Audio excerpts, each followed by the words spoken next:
সই-জাল মামলায় হাজিরা অভিষেক বন্দ্যোপাধ্যায়, কড়া নিরাপত্তা ব্যবস্থা ভবানী ভবনে। বিমানবন্দর থেকে কালীঘাটের বাড়িতে চলে যান অভিষেক বন্দ্যোপাধ্যায়। সেখান থেকে কিছু নথি নিয়ে ভবানী ভবনে যান অভিষেক। ভবানী ভবনে ঘিরে রাখা হয়েছে কেন্দ্রীয় বাহিনীর দ্বারা এবং পাশাপাশি তৃণমূলের বেশ কিছু কর্মী সমর্থক তারাও রয়েছেন। অভিষেক বন্দ্যোপাধ্যায়কে জিজ্ঞাসাবাদ করছেন সিআইডি আধিকারিকরা, 5 সদস্যের এসআইটি আধিকারিকরা বা সিটের আধিকারিকরা অভিষেক বন্দ্যোপাধ্যায়কে জিজ্ঞাসাবাদ করছেন। ভিডিওগ্রাফি করা হবে অভিষেকের বয়ানে, এমনটাই জানা গিয়েছিল। অবশেষে সিআইডির দপ্তর অভিষেক বন্দ্যোপাধ্যায়, তাকে জিজ্ঞাসাবাদ চলছে। সই-জাল কাণ্ডে তাকে জিজ্ঞাসাবাদ করছেন সিআইডি আধিকারিকরা। ভবানী ভবনের সামনে থেকে রয়েছেন আমাদের প্রতিনিধি রিয়া মাঝি। রিয়া, এই মুহূর্তে ঠিক কি চলছে ভেতরে, কিছু কি জানতে পারছো? একদমই ঋষি, তোমাকে জানিয়ে রাখবো যে 9টা বেজে গিয়েছে। এই মুহূর্তে ঘড়ির কাঁটা বলছে 9টা 3। এখনো অব্দি কিন্তু অভিষেক বন্দ্যোপাধ্যায় তাকে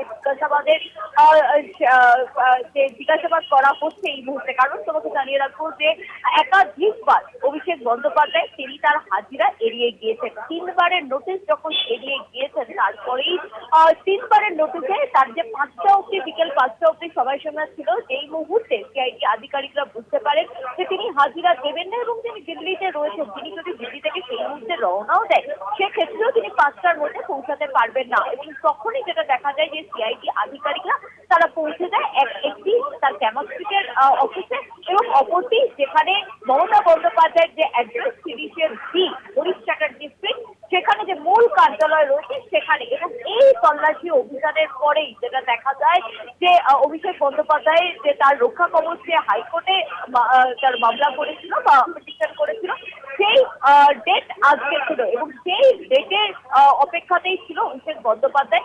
সেই কারণের জন্য তিনি পরপর 3টে নোটিশ তিনি এড়িয়ে গিয়েছেন, কিন্তু তিনি হাজিরা দেন। অবশেষে আজকে সেই মামলা ছিল হাইকোর্টে এবং সেই মামলার পরেই কিন্তু হাইকোর্টের তরফ থেকে অভিষেক বন্দ্যোপাধ্যায় পেয়েছেন ঠিকই, তাকে হাজিরা দিতেই হলো। এবং আজকে সন্ধ্যে 6টার মধ্যে তার ডেডলাইন ছিল এবং সেই 6টার মধ্যেই যেটা দেখা গেল অভিষেক বন্দ্যোপাধ্যায় শুধু দিল্লি থেকে তিনি উড়ে এলেন এবং 5টা 50 যখন ঘড়ির কাঁটায় 5টা 49 সেই সময় অভিষেক বন্দ্যোপাধ্যায় এসে উপস্থিত হলেন ভবানী ভবনে। একদম সাধারণ মানুষের মতোই অভিষেক বন্দ্যোপাধ্যায়কে প্রবেশ করানো হলো। প্রথমেই যেটা দেখা গেল, তার গাড়ি একদম যেটা কোয়ার্ডন করা, তার সিকিউরিটি দিয়ে তার কাছের সামনে 3টে, 2 সাইডে 6টা সিকিউরিটি দাঁড় করিয়ে রেখেছিল। অর্থাৎ গাড়িতে একদম চলতি গাড়িতে দাঁড়ানো ছিল সেই সিকিউরিটিরা, যাতে কোনোভাবেই তার ছবি না হয় সংবাদ মাধ্যমে। এবং যে ছবি দেখা গেল যে প্রথমে সেই গাড়ি একদম যে বিল্ডিং, মেন যে বিল্ডিং সিআইটি, সেই বিল্ডিং অব্দি চলে গেল। আবার সেখান থেকে গাড়ি থেকে নামানো হলো অভিষেক বন্দ্যোপাধ্যায়কে। একদম সাধারণ মানুষের মতো সেই বিল্ডিং থেকে বেশ কিছুটা হাঁটিয়ে নিয়ে আসা হলো রিসেপশনে। অর্থাৎ এই পুলিশ হেডকোয়ার্টারে ঢোকার যে রিসেপশন, সেখানে কার্যত গাড়ি পার্কিং হয় এবং সেই রিসেপশনে আনা হলো।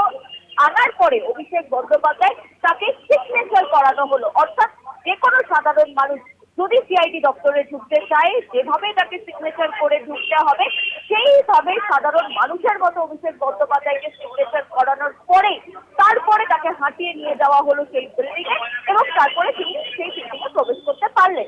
প্রায় 6:30 নাগাদ থেকে তাকে প্রবেশ করতে পারলেন।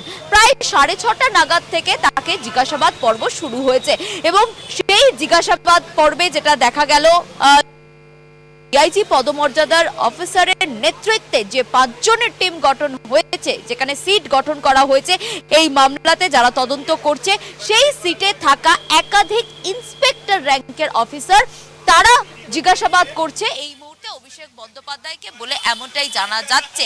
বেশ কিছুক্ষণ ধরে অভিষেক বন্দ্যোপাধ্যায় তাকে জিজ্ঞাসাবাদ করা হয় এবং মাঝে একটা ছোট ব্রেক দেওয়া হয়, যেখানে তাকে জিজ্ঞাসা করা হয় তিনি চা খাবেন কিনা। এবং যেটা সূত্র মারফত জানা যাচ্ছে যে অভিষেক বন্দ্যোপাধ্যায় তাকে যখন জিজ্ঞাসাবাদ করা হচ্ছে, সেই সময় তিনি বারবার নিজের হাতের ঘড়ি দেখছেন, অর্থাৎ সময় দেখছেন অভিষেক বন্দ্যোপাধ্যায় বলে এমনটাই সূত্র মারফত জানা যাচ্ছে। কারণ অভিষেক বন্দ্যোপাধ্যায় যিনি কিনা এই সিআইডির যে তলব তিনি বারবার এড়িয়ে গিয়েছেন, তিনি মনে করেছিলেন, তিনি ভেবেছিলেন যে তাকে হয়তো এই হাজিরা দিতে হবে না এবং রক্ষা কবচের জন্য